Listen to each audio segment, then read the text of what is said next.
جب دنیا کے شور میں انسان تھک جاتا ہے، دل بے چین ہوتا ہے اور سکون کہیں گم ہو جاتا ہے، تب اللہ تعالیٰ ہمیں پکار رہا ہوتا ہے۔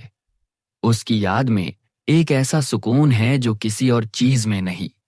قرآن کہتا ہے، الا بذکر اللہ تطمئن القلوب، دلوں کا سکون صرف اللہ کی یاد میں ہے۔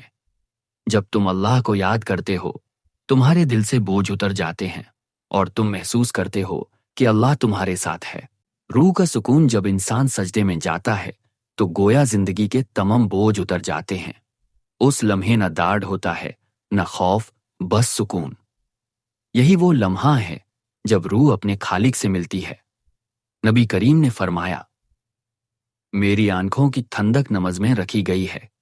جب رسول کا دل نماز میں سکون پاتا تھا تو ہم کیوں نہ اسی نماز میں سکون تلاش کریں؟ جب انسان اللہ کے آگے جھک جاتا ہے، اللہ اس کے دل کو اٹھا لیتا ہے۔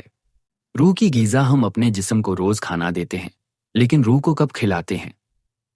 روح کی غذا قرآن ہے۔ جب تم قرآن پڑھتے ہو، ہر لفظ دل کو چھوتا ہے۔ ایسا محسوس ہوتا ہے جیسے اللہ خود تم سے کلام فرما رہا ہے۔ اللہ تعالیٰ فرماتا ہے، یہ قرآن مومنوں کے لیے شفا اور رحمات ہے۔ جب دنیا تھکا دیتی ہے، قرآن کھولو اور دیکھو کیسے تمہارا دل پھر سے زندہ ہو جاتا ہے۔